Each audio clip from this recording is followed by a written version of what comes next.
გამარჯობა, თქვენ უყურებთ დღის ამბებს 4 საათზე, რომელსაც ტელეპირველის გუნდი და ლევან ჩხაიძე წარმოგიდგენთ. ყასტრანსგაზის ორი თანამშრომელი დაკავებულია შინაგან საქმეთა სამინისტროში დაწყებული გამოძიების ფარგლებში 1991 და 1957 წელს დაბადებული პირები აიყვანეს. დაკავებულები ყასტრანსგაზის სწრაფი რეაგირების ჯგუფის თანამშრომლები არიან. პროკურატურისა და შინაგან საქმეთა სამინისტროს მიერ ჩატარებული გამოძიებით დადგინდა, რომ ავთანდილის ქუჩის 8 ნომერში მცხოვრებმა მოქალაქეებმა აფეთქებამდე რამდენიმე საათით ადრე ყასტრანსგაზის ხელხაზზე დარეკეს და დახმარება ითხოვეს, რადგან კორპუსში ბუნებრივი აირის ძლიერი სუნი იგრძნობოდა და ეჭვი ჰქონდათ, რომ გაზი ჟონავდა. ადგილზე მისულმა ყასტრანსგაზის სპეციალისტებმა კორპუსში გაზგაყვანილობა არაჯეროვნად შეამოწმეს, მოსახლეობას კი განუმარტეს, რომ კორპუსში ბუნებრივი აირის სუნი არ იყო და საღებავის სუნში ეშლებოდათ. სპეციალისტების წასვლის შემდეგ რამდენიმე საათში ადგილზე აფეთქება მოხდა. აფეთქების შედეგად გარდაიცვალა 4 ადამიანი, რომელთა შორის ერთ-ერთი მცირეწლოვანია. შინაგან საქმეთა სამინისტრო მომხდარ ფაქტთან დაკავშირებით გამოძიებას სისხლის სამართლის კოდექსის 240 და 220 მუხლებით განაგრძობს. სასამართლოს სამედიცინო ექსპერტიზა არის ჩასატარებელი, ასევე სახალხო ტექნიკური ექსპერტიზა და აფეთქების მიზეზების გამომწვევი ტექნიკური ექსპერტიზა. ეს ღონისძიებები იქნება ჩატარებული საგამოძიებო მოქმედებების ფარგლებში. ყასტრანსგაზის თანამშრომლების დაკავებაზე კი განცხადება საქართველოს პრემიერ-მინისტრმა გააკეთა. კიდევ ერთხელ უსამძივრებ გარდაცვალ საოჯახებს და ჩვენ საზოგადოებას ამ ძალიან მტკივნეულ ტრაგედიას. მე გუშინწინვე დავავალე სამართალდამცავებს, რომ უმოკლეს ვადებში ჩაეტარებიათ საგამოძიებო მოქმედებები და გამოევლინათ ტრაგედიის გამოწვევი მიზეზი. რამდენიმე წუთის უკან მაცნობეს, რომ დაკავებულია 2 პირი. გამოძიება გრძელდება და გარწმუნებთ ყველას, რომ ყველა ის პირი, რომელიც იქნება გამოვლენილი, რომ ამ ტრაგედიასთან მიმართებაში მათ ჰქონდათ თავიანთი პროფესიული ქმედებიდან გამომდინარე შეცდომა, ყველა აგებს პასუხს კანონის წინაშე.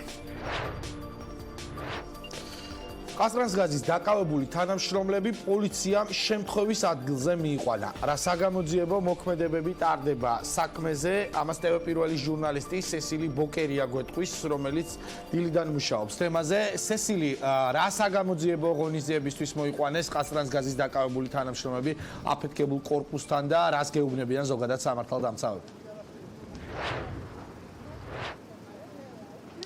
თავდაპირველად დაკავებული ყასტრანსგაზის თანამშრომლები მიიყვანეს შემთხვევის ადგილზე და მათ მიმდებარე ტერიტორია დაათვალიერებინეს და ადგილზე გამოიკითხნენ, რის შემდგომაც უკვე ისინი გადმოიყვანეს პოლიციის მეოთხე განყოფილებაში და ორივე დაკავებული უკვე 1 საათზე მეტია იმყოფება საგამოძიებო უწყებაში და პოლიციის კითხვებს სცემს პასუხს. რამდენიმე წუთის წინ შევიდა პოლიციის მეოთხე განყოფილებაში ერთ-ერთი დაკავებულის ადვოკატიც, რომელმაც დეტალებზე ჟურნალისტებთან არის საუბარი და განაცხადა, რომ ჯერჯერობით უცნობია აღიარებს თუ არა დანაშაულს მისი დაცვის ქვეშ მყოფი. რაც შეეხება უშუალოდ დაკავებულ ყასტრანსგაზის თანამშრომლებს, მათ მედიასთან კომენტარი არ გაუუკეთებიათ საგამოძიებო უწყებაში შესვლამ და ერთადერთი კითხვა, რაზეც ერთ-ერთმა დაკავებულმა გვიპასუხა, იყო ის თუ იგრძნეს თუ არა სუნი მათ მაშინ, როდესაც გამოიძახეს ადგილობრივებმა და გამოცხადდნენ კორპუსში დათვალიერებისას. მან მხოლოდ და მხოლოდ მოასწრო ჩვენთვის ეპასუხა, რომ მათ ვერანაირი სუნი ადგილზე ვერ იგრძნეს და სწორედ ამის შემდგომ დატოვეს ტერიტორია, რის შემდგომაც მოგეხსენებათ მოხდა აფეთქება, რომელმაც 4 ადამიანის სიცოცხლე იმსხვერპლა. ჯერჯერობით დაზუსტებით ვიცით, რომ პროკურატურას მათთვის ბრალი არ წაუყენებიათ, მათი გამოკითხვა ამ დრომდე მიმდინარეობს. ერთ-ერთი მათგანის ადვოკატი უკვე შიგნით იმყოფება, მას შემდეგ რაც დასრულდება გამოკითხვა, მათ გადაიყვანენ წინასწარი დაკავების იზოლატორში და ასევე გამოკითხვის დასრულების შემდგომ უფრო მეტი დეტალი გახდება ჩვენთვის ცნობილი.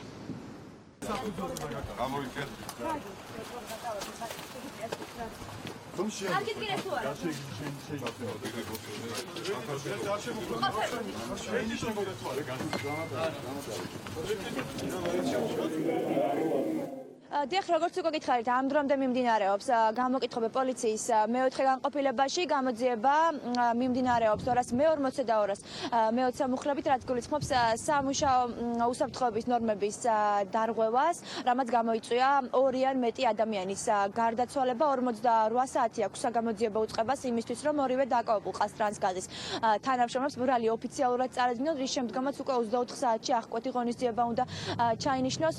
გეტყვით, რომ ბრალის ოფიციალურად დამტკიცების შემთხვევაში ეს მუხლი ითვალისწინებს 6-დან 10 წლამდე პატიმრობას. სესილი, ერთი კითხვა მაქვს, თუ არის ცნობილი თქვენთვის რა შემთხვევაში ან როდის გაიზრდება ამ საქმეზე დაკავებულ პირთა წრე? ლევან, დღეს დილიდან გრძელდება დაკითხვების სერია. მოგეხსენებათ, გუშინ პოლიციის მეოთხე განყოფილებაში იკითხებოდნენ როგორც სამშენებლო კომპანიის დირექტორი, ასევე მის ადვოკატთან ალექსანდრე კობაიძესთან ერთად, ასევე ადგილზე გამოიკითხნენ უშუალოდ შემთხვევის ადგილზე ყაზტრანსგაზის თანამშრომლები და უშუალოდ პოლიციის მეოთხე განყოფილებაში იკითხებოდნენ ადგილობრივი მოსახლეობაც, რომლებიც საგამოძიებო უწყების კითხვებს სცემდნენ პასუხებს. ჯერჯერობით შინაგან საქმეთა სამინისტრო დამატებით ინფორმაციას გაიზრდება თუ არა დამნაშავეთა წრე არ ავრცელებს, თუმცა დაველოდოთ მოვლენების განვითარებას, რადგან როგორც უკვე გითხარით, საგამოძიებო მოქმედებები ინტენსიურად მიმდინარეობს და ასევე ინტენსიურად გრძელდება მოსახლეობის დაკითხვა. პირველი ჟურნალისტი სესილი ბოკერია საუბრობდა პოლიციის იმ განყოფილებიდან, სადაც დაკავებული ყაზტრანსგაზის თანამშრომლები მიიყვანეს. ახლა კი თემა და განცხადება, რომელმაც დღეს შეიძლება ითქვას, რომ ბევრი რამ გადაფარა. მიხეილ სააკაშვილს ჰოლანდიიდან, შალვან ათელაშვილს და ლევან ხაბეიშვილს კი განახლებული მთაწმინდის ანძიდან გამოქანებას სთავაზობს თბილისის მერი. კახი ყავალძე 16 იანვარს მომხდარი ტრაგედიიდან მესამე დღეს ოპონენტებს მისი აზრით იუმორით უპასუხა. არის ახლა ხაბეიშვილის არასერიოზულ ადამიანს რამდენად სერიოზულად უნდა უპასუხო, თუმცა ერთ საინტერესო დეტალს გეტყვით, ხაბეიშვილი, მიშა, შალიკო, ეს არის ერთი ტიპის ადამიანები და განცხადებები და მესიჯებიც არის ერთგვარი. ერთიან შინაარ შეიცავს. ამ ადამიანებს რა უნდა უთხრა, ხა არის რამდენად სერიოზულად უნდა უპასუხო, თუმცა ერთს ვიტყოდი, რომ თქვენ ალბათ თაწმინდა იცით. სატელევიზიო ანძა იცით. ისიც იცით, რომ ჩვენ რეაბილიტაციას ვაპირებთ, საკმაოდ მნიშვნელოვან პროექტს ვახორციელებთ რესტორნის სახით, თუნდა ბიზნეს სექტორთანაც შეხვედრა, გავაცანით პროექტი, საკმაოდ დიდი ინტერესია, თუმცა ყველაზე მნიშვნელოვანი და მთავარი არის ის, რომ ჩვენ იქ ადგილს ვაფართოვებთ, გამოსაქანებელ ადგილს და შეუძლიათ ეს ადამიანები, ვინც ჩამოთვალე, აბრძანდნენ და ნუ მიშას არ გამოუვა, მას ჰოლანდიიდან შეუძლია გამოექანოს უფრო ბატონ კახი, რომ ეს არისო კორექტული. როგორიც არის გამონათქვამები, ისეთია პასუხები. ძალიან მარტივი. თბილისის მერი ამ განცხადების შემდეგ დაიცვა პრემიერმა მამუკა ბახტაძის თქმით არსებობს იუმორი და იუმორი ყოველთვის კარგია. კახა სიტყვები არის არაეთიკური? ამის მოგსურთ? რომ კახა სიტყვები არის არაეთიკური. ეს კითხვაც კი თავის კითხვაში თქვენს პოლიტიკურ შეფასებას გულისხმობს. მე მარტივად გიპასუხებ, რომელიც ეს პასუხი არაერთხელ გამიცია. ყველაზე ცუდი დასამახსოვრებლად, რაც ჩვენ გვქონდა უკანასკნელ არჩევნებში, ეს იყო, რა თქმა უნდა, სიძულვილის ენა. და ეს არის მიუღებელი. სამწუხაროდ, ამ სიძულვილი ენის ინიციატორი და წყარო ვინ იყო, ესეც საზოგადოებამ ძალიან კარგად იცის.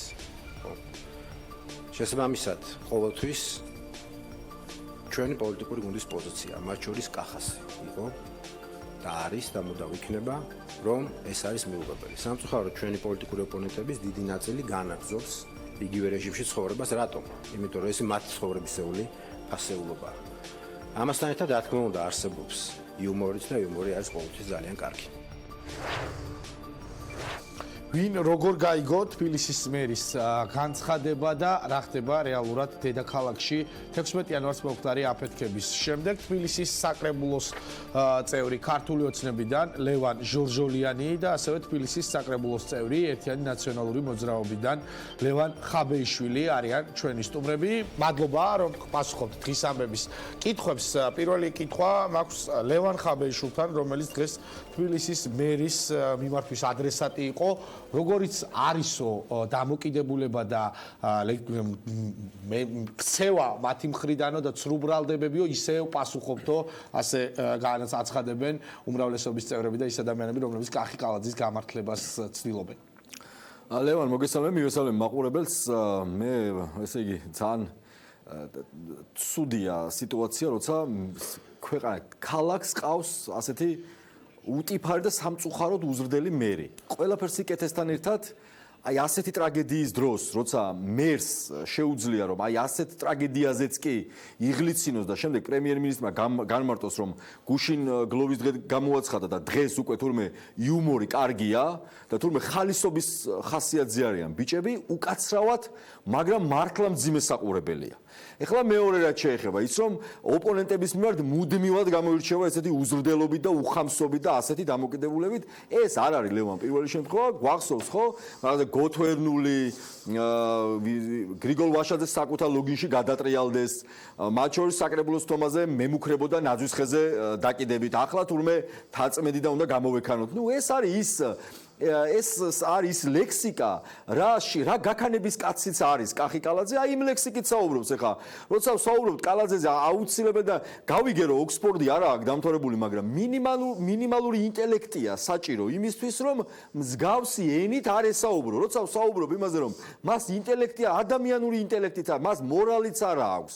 ის უბრალოდ როგორც ხო ვიცით, ამ კაცის დამოკიდებულება ძველ ბიჭებთან, ქუჩასთან, ხო, ანუ ამ ლექსიკით თქვენ წარმოგიდგენიათ, აი ერთ წამით წარმოიდგინეთ თავრობის თომაზე არ არის კამერები და რა ლექსიკით შეიძლება ესაუბრებოდეს დედაქალაქის მერი თავრობის წევრებს. ალბათ ამ ძველბიჭური ენით როგორც საუბრობს და შესაბამისად კიდე ერთხელ ვიმეორებ, წუხვარ ამის გამო, თუმცა ეს პირად შეურაცხყოფა ნამდვილად არ მიმიღია, ეს არის საზოგადოების შეურაცხყოფა, თბილისის შეურაცხყოფა, ეს არის საკუთარი თავის შეურაცხყოფა, რაც კალაძემ გააკეთა, თორემ ეხლა მთაწმინდიდან გამოგქანება უზდელობაში ნამდვილად არ ვაპირებ ამ ადამიანს შევეჯიბრო და კიდე ერთხელ ვიმეორებ, წუხვარ რომ ასეთი ტრაგედიის დროს კალაძეს დარჩა დრო იმისთვის რომ იღლიცინოს და იუმორში გაატაროს და დილიდან ამ ადამიანმა ამ კაცმა რაც გააკეთა ხო ცალსაღად ხას უსმევს რომ მის მიერ გამოთქმული მორალური მხარდაჭერა და დაზარალებულების მიმართ არის ფარისეულობა ხო ეხლა ამდენიმე საათში აღლიცინდა დილიდან დაიწყო საუბარი რომ მისი პასუხისმგებლობა არა.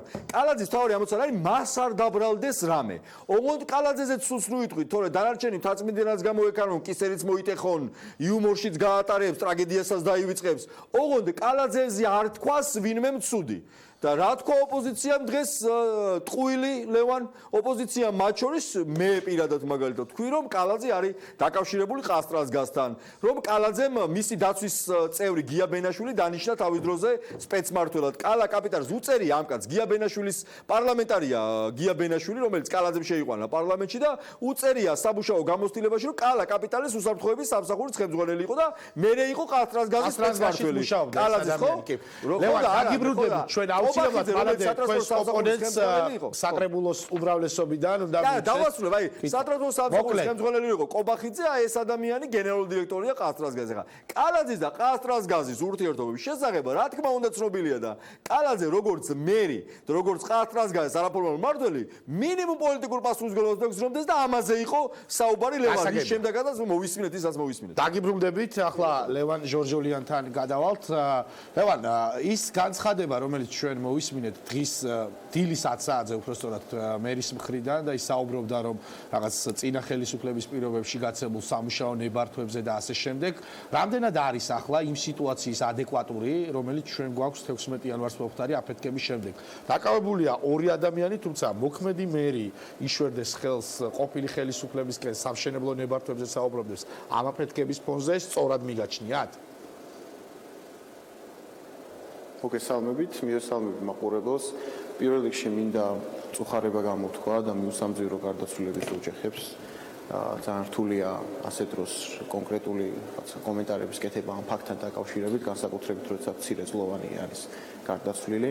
ეხლა რაც შეეხება კონკრეტულ საკითხს, მე მგონი მერის დილის განცხადება, ბრიფინგი ძალიან არასწორად იქნა აღქმული და გაანალიზებული. პირველ რიგში ხელი არავისკენ არ იყო გაშვერილი, აქ ლაპარაკი იყო ერთ საკითხზე, რომ ესეთი ტრაგიკული შემთხვევების გამოყენება ხდება ჩვენი ოპონენტების, ვაი ექსპერტების და ასე შემდეგ, აი ესეთი ადამიანების მიერ საკუთარი პოლიტიკური ქულების დასაწერად და არაკომპეტენტურობის ზღვა მოდის ამ ადამიანებისგან, როდესაც უნდათ რომ ასეთი შემთხვევა რას გულისხმობთ მაგალითად როცა ამბობთ რომ არაკომპეტენტურობის ზღვა მოდის? ეხლა ვეგეთქვით.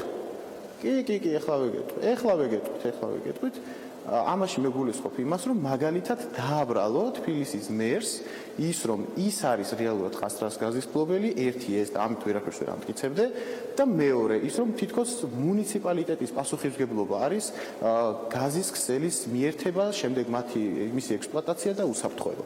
ეს ახსნა ზუსტად კახა კალაძემ, ეს ახსნა თბილისის მერმა, რომ რუსთავიორით გასულმა მაგალითად ერთ-ერთმა სიუჟეტმა, როდესაც დაუკავშირეს ექსპლუატაციაში მიღება გაზის ქსელის მიერთებას, ალოგიკური ბმა იყო და ძალიან კარგად ჩანდა ჩვენი პოლიტიკური ოპონენტების ინტერესი აქ. ეს იყო პოზიცია და ინტერესი ამ ყველაფრის იყო ის, რომ ყველაფერი გადაებრალინებათ კახა კალაძისკენ, რომელიც არის საკმაოდ წარმატებული მერი, განახორციელა უამრავი პროექტი და რომელიც ხალხში სარგებლობს მაღალი რეიტინგით. ამ ადამიანის ეხლა დეპოპულარიზაცია უნდათ და უნდათ რომ რაღაც შირქი მოცხონ. ფაქტია, რომ არც კანონით მუნიციპალიტეტს არანაირი ბერკეტი არ აქვს, რომ აკონტროლოს გაზის სისტემები, არ აქვს ეს მუნიციპალიტეტს და არ მესმის რანაირად შეიძლება ექსპლუატაციაში მიღება ან არ მიღება ტექნიკურად ზოგადად რეალობაში ფაქტობრივად გააჩეროს ის უბედური შემთხვევა შეაჩეროს ან პრევენცია მოახდინოს ამ უბედური შემთხვევის რაც გაზის გაჟონვას შეიძლება მოყვეს. მე კიდევ ერთხელ საზოგადოებისთვის მინდა ავხსნა, რომ ექსპლუატაციაში მიღება ნიშნავს შეთანხმებული პროექტის შესაბამისობას აშენებულ შენობასთან. რა შუაში აქვს გაზი და რატომ დაუკავშირა რუსთავი 2-მა ექსპლუატაციაში მიღება არ მიღება გაზის სისტემის გაუმართავობას, ეს ჩემთვის არის გაუგებარი. ეს ახსნა ბატონმა მერმა და თან ამ ყველაფერს დააყოლა, რომ 2009 წელს თავად ნაციონალურმა მოძრაობამ გააუქმა კანონი, რომელიც ითვალისწინებდა ექსპლუატაციაში მიუღებელი შენობის სარგებლობას მოსახლის მიერ. მაგრამ მას არაფერი კომენტარი არ გაუკეთებია. რა ლეგიტიმური, ერთი წუთით, რა ლეგიტიმური მიზანი ჰქონდა ამ ცვლილებას. ეს იყო ფაქტი, ეს ფაქტი დასახელდა და რატომღაც, არ ვიცი, არასწორად იქნა აღქმული, არა და ძალიან ლოგიკური ბმები იყო მერის განცხადებაში. გისმენთ? მოусმინოთ ახლა ოპონენტს ერთიანი ნაციონალური მოძრაობიდან, ლევან, სპეკულაციებიო, არასწორად აფასებენო და ცდილობენ ასეთ სიტუაციების თავის სასარგებლოდ შემოტრიალებას და კახი კალაძის დეპოპულარიზაციასო გესმოდათ ალბათ თქვენი კოლეგის განცხადებები, რას უპასუხებდით მას? ხო, კიდევ ერთი სამწუხარო ფაქტი ისაა, რომ სხვა სამყაროში ცხოვრობენ აბსოლუტურად, რაღაც განზოგადებულ ქვეყანაში ცხოვრობენ და ერთადერთი ამოცანა, დღესაც აი უმრავლესობის წევრს ამ ახალგაზრდა ადამიანს რაც აქვს, ერთადერთი ამოცანა აქვს ლევონ ახლა რასაც საუბრობდა, რომ კალაძე როგორი კარგი ბიჭია და ოღონდ კალაძეს არ დაბრალდეს. საერთოდ დაავიწყდა ტრაგედია, საერთოდ დაავიწყდა ვინმეს პასუხისმგებლობად. საერთოდ თურმე გაზია არც სამშენებლო მშენებლობის ექსპლუატაციაში შესვლა არ ეხება კალაძეს, იმიტომ რომ 2009 წელს ვიღაცამ კანონი დაწერა. არაფერი არ ადამიანის უსაფრთხოება მათ არ ეხებათ. არაფერი, აი ვირუსი რო იყო მაგალითად დედაქალაქში, არაფერი კალაძეს არ ეხება. კალაძეს ეხება მარტო ტაქსების გადაღებაა. და აი მიწისქვეშა გადასასვლელში ვირას იმღერებს. ეს ეხება. მეტი არაფერი. მით უმეტეს ახლა დაიწყო ის რა ქვია, მისალმება დაიწყო იმით რომ ტრაგედია მოხდა და სამძიმრით, ხო? თქვენ კაი ხალხო, ტრაგედია რომ მოხდა სამძიმრით, თქვენ მერს რა აღლიცინებს? და ვის ეპატიჟებათ თაწმინდა გამოსაქანებლად. ამაზე გვიპასუხოს ერთი. და მე პრემიერ-მინისტრმა თქვა, თუმე იუმორი კარგია. ვეკითხები ახლა რა, ხო კონკრეტულად არის უმრავლესობის წარმომადგენელი. სამძიმარს რომ უცხადებთ ამ ადამიანებს და შემდეგ მე რამდენიმე საათში ღლიცინებს ამ თემაზე და ვიღაცებს შეურაცხყოფას აკეთებს, ეს არის თქვენი დამოკიდებულება? და ეს არის დედაქალაქის მერი? და ის რომ პასუხისმგებელია ლევან უკაცრავად რა. დედაქალაქში 2 თვის წინ რომ მოხდა კონკრეტული ფაქტი ფონიჭალაში. რაიმე პრევენციული ზომები მიიღო დედაქალაქის მერიამ? თუ რა შეპესია კასტრას გაზი და ამიტომ ისინი ას გააკეთებენ არ ეხება ხელისუფლებას საერთოდ? და მე უნდა გამოვიდეს დედაქალაქის მერი და თქვას რომ იცი რა ეს ჩემი პრეროგატივა კი არა, თუმცა ცენტრალური ხელისუფლების პრეროგატივაა? და ცენტრალური ხელისუფლებას არ წარმოადგენს კახკალაძე და იმ პოლიტიკური პარტიის ლევან, მოდი მივცეთ საშუალება თქვენს ოპონენტს ის კითხვა, რომელიც დასვით რომ დავასრულებ რა. პირდაპირ ვიტყვი ხა.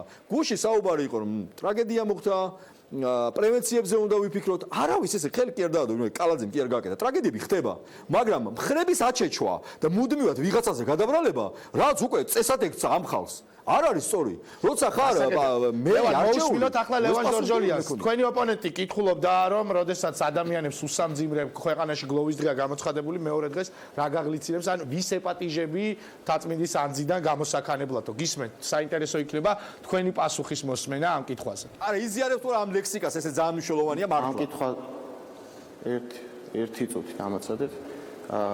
ამ შეკითხვაზე საუბრობთ გიპასუხებ და ასევე სხვა ტყუილებზეც მოგახსენებთ. პირველ რიგში მე მგონი ძალიან ლოგიკურად ავხსენი რა ბმა აქვს ერთმანეთში ექსპლუატაციაში მიღებას და ბუნებრივი აირის შედეგად აფეთქებულ უბედური შემთხვევას აფეთქებას.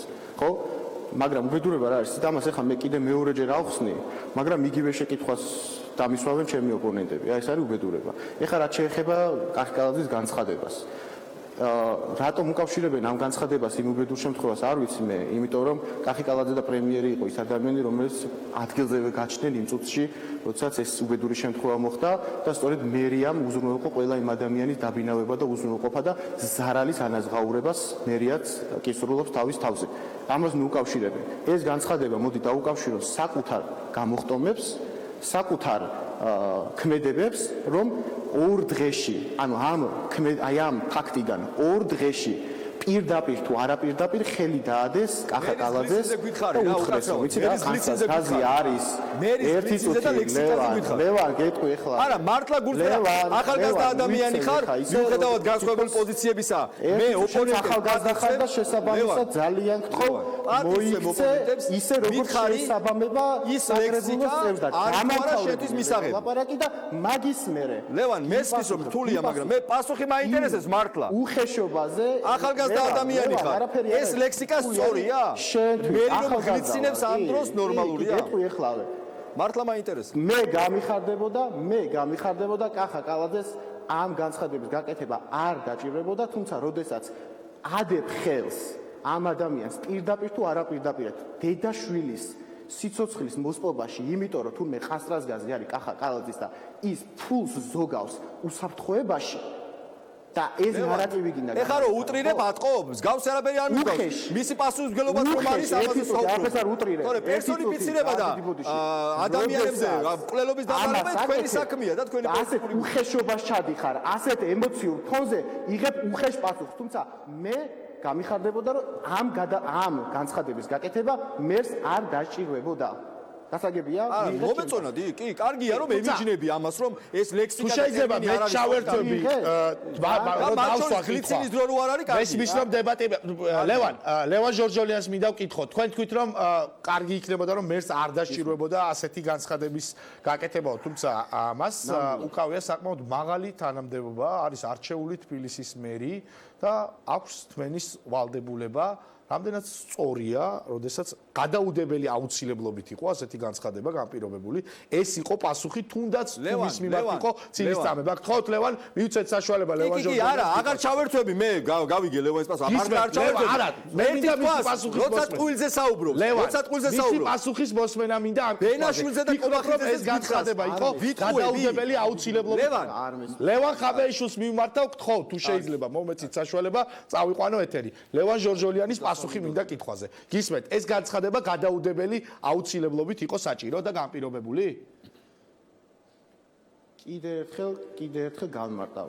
როდესაც აი ამ ტრაგიკული მოვლენიდან ორ დღეში ოპონენტები გამოდიან და ამბობენ, რომ ეს არის კახაკალაძის პირდაპირი თუ არაპირდაპირი პასუხისმგებლობის საკითხი და ის უნდა დაიკითხოს ამ საქმეზე და ხელს ადებ დედაშვილის სიცოცხლის მოსპობაში, ასეთ განცხადებაზე მიიღეს შესაბამისი უხეში პასუხი, რომელზეც მე სუბიექტურად ჩემი შეხედულებით გეუბნებით, რომ ძალიან კარგი იქნებოდა მერს ასეთი განცხადების გასაგებია თქვენი პოზიცია. არ ქონოდა. გასაგებია. კაფიოთ განსაზღვრე და განვარტე ჩემი პოზიცია გასაგებია. ამ საკითხთან დაკავშირებით. ლევან ხაბეიშვილს უსმენთ. ახლა გქონდათ პრეტენზიები პასუხისმგებლობაზე საუბრობდით. ორი ადამიანი ყაზტრანსგაზის თანამშრომლები უკვე არიან დაკავებული. მიმდინარეობს გამოძიება შინაგან საქმეთა სამინისტროს განცხადებაში. მთელი რიგი ჩამონათვალი არის იმ საექსპერტო კვლევების, რომელიც უნდა ჩატარდეს ამ საქმეზე. ფიქრობ თუ არა რომ გამოძიება მივა ბოლომდე? არა, ეჭვი მაქვს რომ სადმე ბოლომდე მივიდეს, როგორც ყოველთვის მათ უყვართ ხოლმე რომ პატარა გოლებზე გადატეხავენ ხოლმე. ნუ რა თქმა უნდა ეს ადამიანები რომლებიც ადგილზე მივიდნენ და გურგლად მოიქცენ, აუცილებლად დასაჯელები არიან ცალსახად. ერთი, მეორე და მნიშვნელოვანი ფაქტი, ლევან, როცა პასუხისმგებლობის საკითხზე ვსაუბრობთ, აქვე ხას უსვემ. ერთი, არავის მოკლა არავის არ დამებრალებია, ეს არის კიდევ ამბობ მათი სტანდარტი და ჩვევა. უბრალოდ გუშინს მერე ვსაუბრობთ იმაზე რომ პასუხისმგებლობა მათ შორის პოლიტიკურიც ეკისრება დედაქალაქის მერს. რატომ? იმიტომ რომ 2 თვის წინ რომ ტრაგედია მოხდა, არანაირი პრევენციული ზომები დედაქალაქში კალაძემ არ მიიღო, მათ შორის კომპანიასთან ერთად და რა თქმა უნდა დედაქალაქის მაცხოვრებლების უსაფრთხოებაზე და კეთილდღეობაზე მერს ყველა მხრივ უწევს ზრუნვა და ასე უნდა იყოს წესით. მეორე და მნიშვნელოვანი ყაზტრანსგაზი კომპანია, რომლის მენეჯმენტში თავი და ბოლომდე არის კახი კალაძე, გარდა სამართლებრივისა კიდევ დამატებით პოლიტიკურ პასუხისმგებლობას უნდა გრძნობდეს, იმიტომ რომ მის დაქვემდებარებაშია ფაქტობრივად შპს, რომლის მენეჯმენტის გამო და გულგრილობის გამო მოხდა ის, რაც მოხდა. ხო, მოხდა ტრაგედია, როცა ადამიანმა გამოიძახეს ორჯერ, თუმცა გულგრილობის გამო მოხდა ის ტრაგედია, რაც შეგვეხვდა და ამის შემდეგ, როცა ამაზე ვსაუბრობთ ჩვენ და იმას კი არ უარყოფს, რომ ყაზტრანსგაზში არაფერი წილი არ აქვს, იმას კი არ უარყოფს, რომ ბენაშვილი არ დანიშნა თავის დროზე, იმას კი არ უარყოფს, რომ კობახიძესთან კობახიძე არ დანიშნა, არც იმას უარყოფს, რომ კონკრეტული ბიზნეს ინტერესები აქვს ყაზტრანსგაზთან.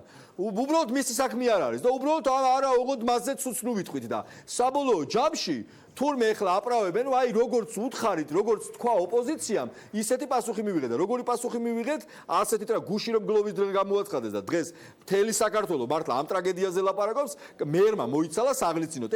ჩვეულებრივი ფარისეველია ეს ადამიანი და მის ინტელექტს ავლენს, მეც არაფერს. კითხეთ კალაძეს ბოლოს რომელი წიგნი წაიკითხა. მე დარწმუნებული ვარ რომ ბავშვობაში თუ ვინმე წაუკითხა რაიმე წიგნი, თორემ მას არ ექნება გადაშლილი. ლევან კიდევ არ ვამბობ, არაფრის დამთავრება არ არის საჭირო რომ მინიმალური ინტელექტი ქონდეს რომ ასე უზრდელურად არ ელაპარაკო შენს მოქალაქეებს. არა აქვს მნიშვნელობა ეს ხაბეიშვილი იქნება მართლა თუ სხვა ვინმე. მე საერთოდ არ მიმიღეს პირად შეურაცხყოფად. მან შეურაცხყოფა მიაყენა საზოგადოებას, თბილისელებს და საკუთარ თავს. გასაგებია, რაც შეეხება ლევან ჟორჟოლიათან მექნება ასეთი კითხვა, გუშინ ექსპერტებმა დაიწყეს უკვე საუბარი იმაზე, რომ მსგავსი პრობლემა შეიძლება ძალიან ბევრ სახლში წარმოიშვას. დღეს დილით თბილისში კიდევ ერთი საცხოვრებელი კორპუსი იყო, სადაც ბუნებრივი აირი მთელი ღამის განმავლობაში შონავდაო და სპეციალისტები საუბრობენ, რომ კომუნიკაციების გაყვანისას არ არის შესაბამისი მასალები გამოყენებული. ადასტურებთ თუ არა იმ ფაქტს, რომ ამ კუთხით დედაქალაქში არსებობს სერიოზული პრობლემები და ეს არის სასწრაფოდ მისახედი. კი ბატონო, კარგი შეკითხვა არის ნამდვილად. ამ მხრივ კომუნიკაციების თვალსაზრისით, გაყვანილობების თვალსაზრისით პრობლემა რასაკვირველი არის დედაქალაქში. ამას სჭირდება სისტემური გადახედვა. ჩვენ ვნახეთ, რომ დღესაც ორი შემთხვევა იყო გაზის გაჟონვასთან დაკავშირებით, შესაბამისად ამას სჭირდება გაათმაგებული ყურადღება როგორც კომპანიის მხრიდან, ასევე ხელისუფლების მხრიდან და ყველა ის ტექნიკური რეგლამენტი და სტანდარტი, რომელიც საჭიროებს რომ გამკაცდეს, ამაზე საჭირო არის მუშაობა, დაჩქარებულ ვადებში საჭირო ამაზე მუშაობა და გიდასტურებთ, რომ ეს საქმე არის რომელიც აუცილებლად უახლოეს ვადებში უნდა გადაწყდეს. ანუ ლევან ადასტურებს რომ მათაც ეხებათ. ხედავ, საბოლოო ჯამში იქამდე მივედით რომ მათაც ეხებათ. ანუ ეხლა დაიწყებენ უკვე მუშაობას. ამაზე გვაქვს საუბარი მეც არაფერი. კრიტიკული აზროვნება ლევან იცი რა არის? აზრი ვერ გამოგაქვს ეხლა რასაც ვლაპარაკობ. ანუ არ ერთვებით, ხო თქვი რომ ერთვებით ეხლა ამ პრობლემის გადაჭრაში. ვერ გამოგაქვს აზრი. არა, არ ერთვებით. არა, ვერ გამოგაქვს აზრი ეხლა. ასე გავიგე, რომ არ ერთვებით. ვერ გამოგაქვს აზრი. თუ არ ერთვებით გონია რომ კარგია? ლევან არ ერთვებით? ხეხებზე კიდია და კომპანიის გადასაწყვეტია? სტანდარტი. გეკითხებით რა. რეგლამენტები დაიხოცებიან თუ არა? ბუნებრივია ის კომპანია მხოლოდ აი სტანდარტების და ეს გინდა რეგლამენტების შემოღებაში ხარჯავთ ძალიან დიდ დროს. თუ არაფრის უფლება არ აქვს, ბაშ დაშალეთ საერთოდ საკრებულოს და მერიას დახურეთ რა. არა, ერთი წუთი რა. თუ ბუტკაა დახურეთ. გამოვლინდა რომ სისტემურია ეს ყველაფერი. სისტემური თუ არის ეს ყველაფერი და გამოვლინდა ეს ყველა ამაზე დაჩქარებული წესით მოხდება რეაგირება ისე როგორც ყველა სხვა დანარჩენ საკითხზე ხდება. ლევან, ჩაერევით თუ არ ჩაერევით? მაინტერესებს მართლა გულწრფელად. თუ რამე კომპეტენცია თუ არ ჩაერევით? ჩაერთო და გამოთქვა კომპეტენტური აზრი ერთი წუთი. თუ გაგაჩნიეს კომპეტენცია მობრძანდი, შენი კომპეტენტური აზრი გამოთქვი, კი ბატონო, მივიღებთ. მაგრამ არა ერთვებით თუ არ ერთვებით მართლა უთხარი მაყურებელს, ერთვებით ეხლა ამ საკითხში პრობლემის აღმოფხვრაში, ანუ ჩაერთვებით თქვენ? კიდე ერთხელ გეუბნებით კი თუ არა? რომ ტექნიკური რეგლამენტები, ეხლა მაშინ აგიხსნის სამართლებრივად ლევან ცოტა რო გაგანათლო. ტექნიკური რეგლამენტები თქვენი მერი გაანათლო ჯობია ლევან და საქართველოს მთავრობა და შეიმუშავებს. ერთი წუთი გაათქვაფ როგორ ნუ ბრაზობ, კაცო, მითხარი უბრალოდ არ მინდა ეს გაკვეთილები.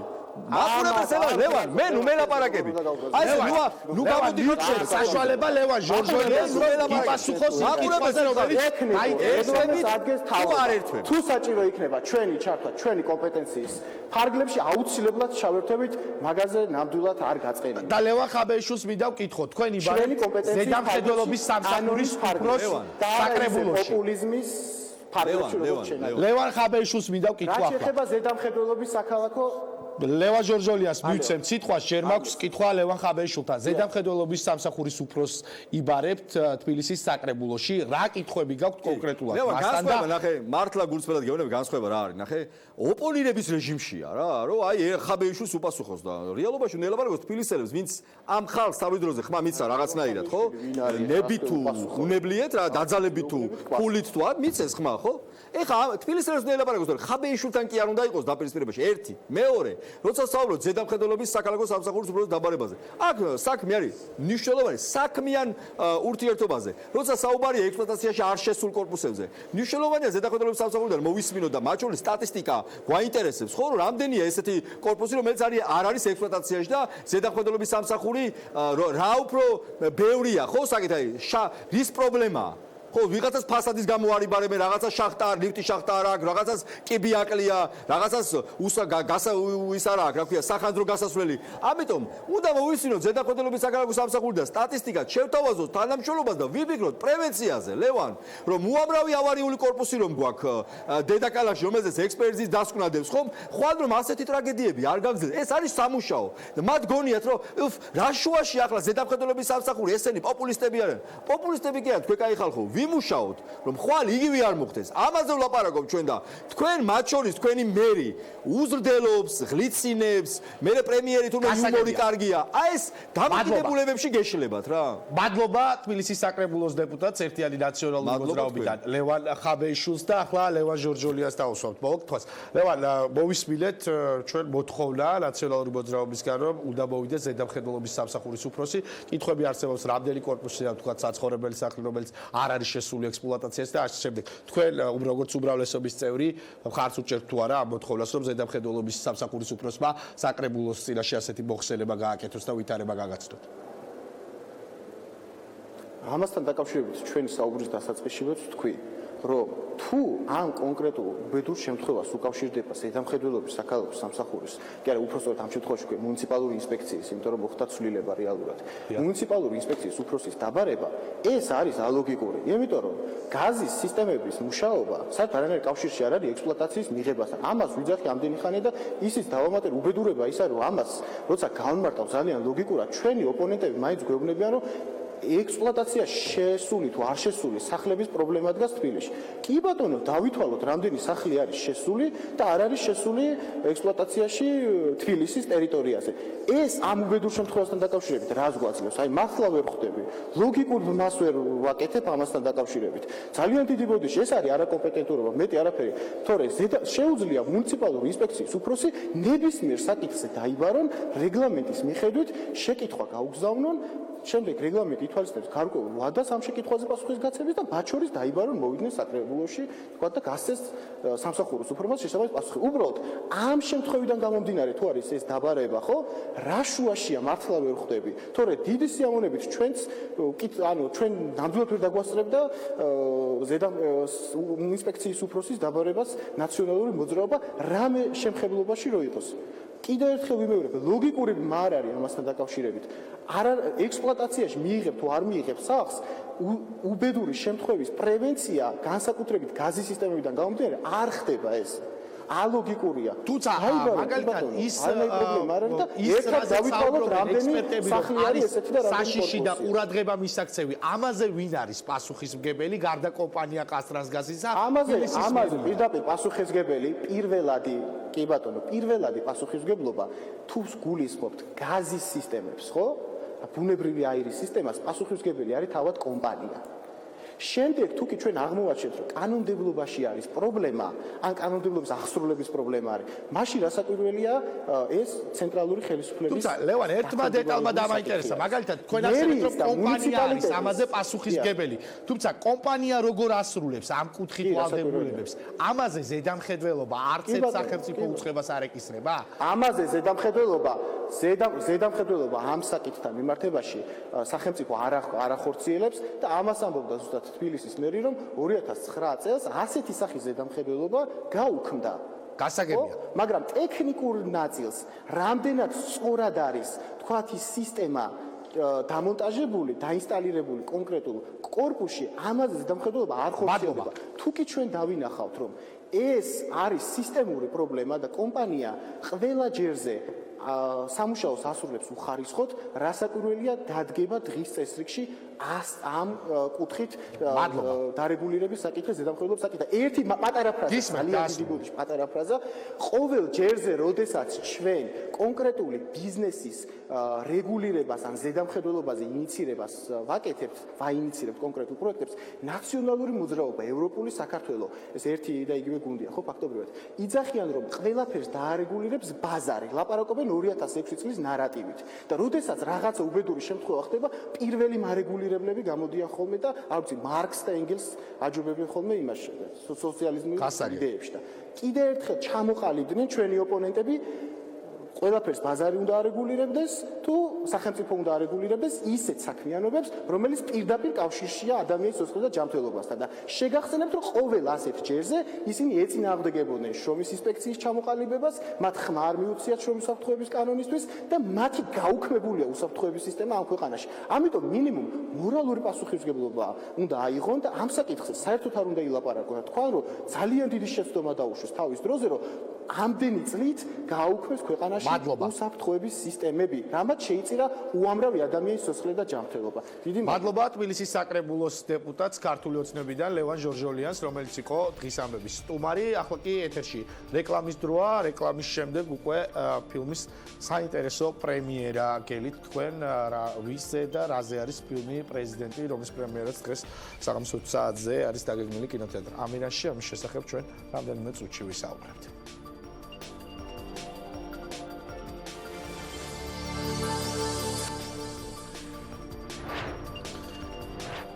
პრეზიდენტი, ასე ქვია, ფილმს, რომლის პრემიერაც დღეს 20 საათზე კინოთეატრ ამირანში გაიმართება. ამ ფილმის პრემიერა დაგეგმილი იყო 17 იანვარს, თუმცა საქართველოში გლოვის დღის გამო რეჟისორმა გადაწყვიტა, რომ პრემიერა 18 იანვარს გაიმართება. რას ეძღვნება ეს ფილმი, რა არის მისი შინაარსი და რატომ უნდა ვნახოთ, ამაზე ისაუბრებენ ფილმის რეჟისორი გია კაჭარავა და ამ ფილმის ერთ-ერთი მთავარი გმირი დავით დვალიშვილი, მსახიობი. მადლობა რომ ხართ ჩვენთან ერთად. პირველ რიგში მინდა რეჟისორ გია კაჭარავას ვკითხო, ამ ფილმში პრეზიდენტის სახელი არის თუ არა, ვთქვათ, საქართველოს რომელიმე ყოფილი მეთაურის პროტოტიპი, ასე ვთქვათ და ზოგადად რაზე არის ფილმი? ну ეს განზოგადებული სახეა რა თქმა უნდა, ჩვენ არ ქონდა მიზნად არ, იმიტომაც არ გამოვიტანეთ ფილმი ჩვენ არჩევნების წინათ შეგვეძლო გამოგვეტანა, მაგრამ თავი შევიკავეთ, თუნდაც რომ არ ყოფილიყო ამის შესახებ საუბარი, რომ არჩევნებთან დაკავშირებით და რაღაცა ვიღაცის ხარდაჭერები.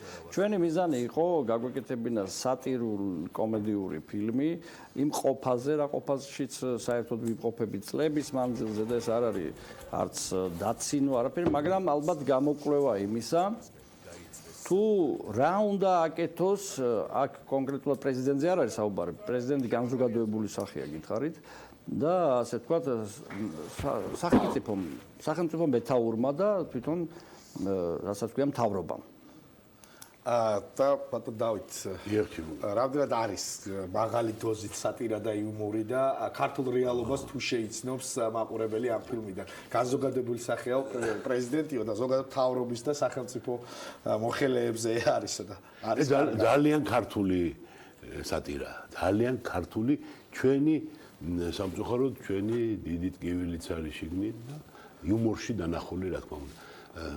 მე მსიამოვნებდა იუმორით ყურება რაღაც მოვლენებზე არა ისეთ სასიამოვნო იუმორით ყურება კარგია და ამ ფილმში ეს არის საკმაოდ მძაფრად გამოცემული. რაც შეეხება ხოლმე ჩემს სახეს მე ვარ ერთ-ერთი რუხი კარდინალივით ქართულ პოლიტიკაში ქართულ პოლიტიკაში ბევრი იყო ასეთი ყოველთვის და აი ეს რომელიც აი ცდილობს მოჩალიჩე ყველაფერზე მკეთებელი რაღაცა მაგრამ ბოლოს მაინც ისეთი და მე მიხარი ეს რომ იდეაში პრეზიდენტის როგორი უნდა იყოს ამაში არიეგა არის კიდევ რა არის საინტერესო რის გამოც ღირს ამ ფილმის ყურება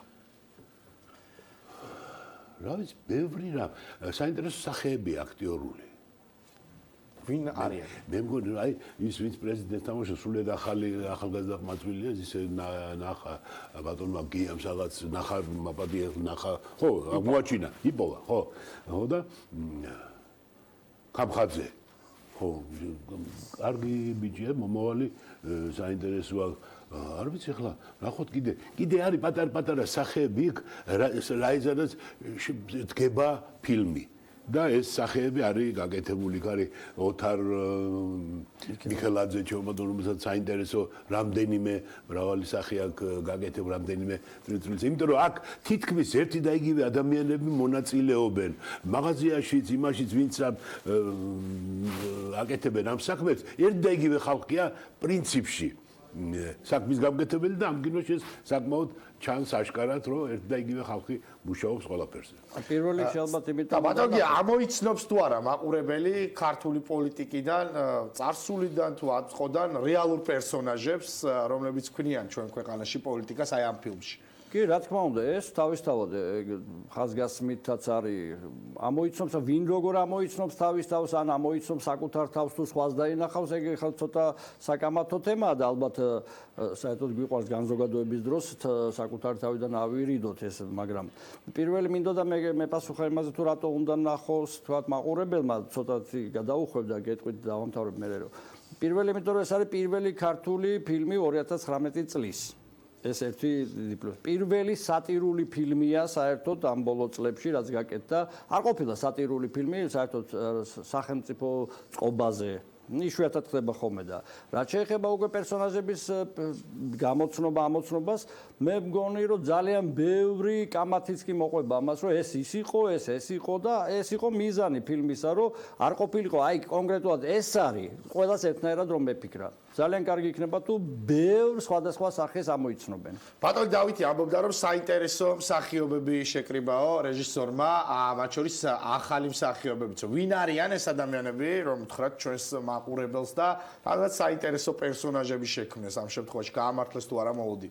არა თუ მარტო ჩემი დამსახურებაა ის, რომ თქვათ ბევრი კარგი მსახიობია ფილმში, ეხლა ყველაფერს ვერ დავიბრალებ, იმიტომ რომ მე მყავდა შესანიშნავი კასტინგის რეჟისორი, მყავდა მანათ არალაშვილი, თვითონ პროდიუსერი დავით ბეჟიტაშვილი იყო ძალიან დაინტერესებული და ძალიან საინტერესო წინადადებებით შემოვიდა. იგივე თქვათ რომ გელოდი ფოცხიშვილი პირველად ჩდება კინოში, ასე ვთქვათ და ძალიან საინტერესო, მაია ლომიძესთან მე მქონდა ურთიერთობა და კიდევ არიან ბევრი ჩემი მსახიობები, რომელთანაც მე წლების მანძილზე მუშაობ, დავით ცირეკიძე, ლაშკარაშვილი, ნუკრი გურეშიძე და ასე შემდეგ, მაგრამ საინტერესო აქ არის ის, რომ ყველაზე საინტერესო რაც იყო თვითონ ბექას აღმოჩენა. იყო სხვათა შორის ძალიან კარგი მსახიობები დაკავებული ამ როლზე, რომ იყო ლაპარაკი მე რაღაც არ დაემთხვა ზოგი უნდა წასულიყო გასტროლებზე ასე შემდეგ და ბექა მოიყვანეს აი ძალიან პატარა ეპიზოდისთვის გარეგნობის გამო და იმდენად მომეწონა რომ თქვი არა ეს ცოდვაა მეთქი იმ როლზე მეთქი და ვარი ვთქვი იმ როლზე მომსულიყო და აი როცა საკითხი დადგა ეს ბექა არის აღმოჩენა ჩვენთვის ამ ფილმისთვის და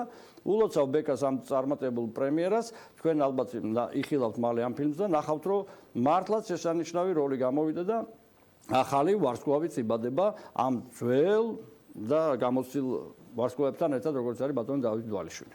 ძალიან საინტერესო იქნება მართლაც ამ ფილმის. კი, აუცილებლად და ბატონ დავით, ბევრი როლი გაქვთ როგორც კინოში, ისე თეატრში. თუ იყო ეს ფილმი, რამე თქვა განსხვავებული, განსაკუთრებული. ახლა მე გიასთან მუშაობა აღმოჩნდა ჩემთვის ძალიან საინტერესო. იცი ძალიან იოლი ურთიერთობები შედგა. დია ძალიან იოლი კაცია. არ გირთულებს საქმეს და არ ართულებს. ახლა ამას როგორც წესი მივყევით თავიდან და ჩავედით ბოლოში. სხვადასხვა ქართულ კინოში ასე ხდებოდა ზამთარ ზაფხულში იღებდნენ ზაფხულ ზამთარში. ხო და აქ მივყევით თავიდან და ჩავედით სულ 15 თუ 20 დღეში გადავიღეთ ეგ ფილმი და ნაცნობ საინტერესო იყო თამასთან მუშაობა ოპერატორთან და ამ გუნდთან რომელიც შეკრიბა დათო ბეჟიტაშვილმა. მე მგონი ძალიან საინტერესო იყო. წარმატებებს მადლობა მინდა უთხრა ეგეთი კაი ხედვისთვის. წარმატებულ პრემიერას გისურვებთ. დავამშვიდობოთ მაყურებელს. ღირსებები 4 საათზე ამით დასრულებულია, მაგრამ გიტოვებთ ფილმის ტრეილერს. კიდევ ერთხელ შეგახსენებთ, რომ 20 საათზე კინოთეატრ ამირანში გაიმართება ქართული ფილმის პრეზიდენტის პრემიერა.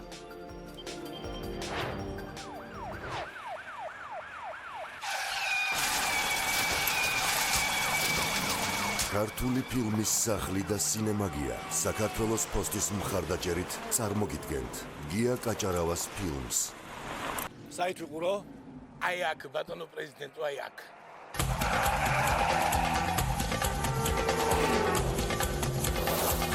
თუ გინდა რომ სამყარო შეცვალო უკეთესობისკენ, დაიწყეს საკუთარი თავიდან. კარგი სლოგანია. ხო, მაგრამ ცოტა მიშა მაგარიას გავს. ის უკეთესი, მიშას ხმებსაც წამოვიდა. ამ თავრობის კაცი არა. არც ინამ თავრობისა. არც რუსეთის კაცია, არც ამერიკის.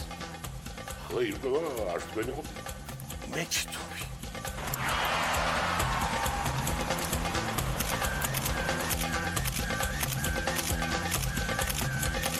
მაგარი ფოტოგენიურია. პრეზიდენტი. ჩიტოვი.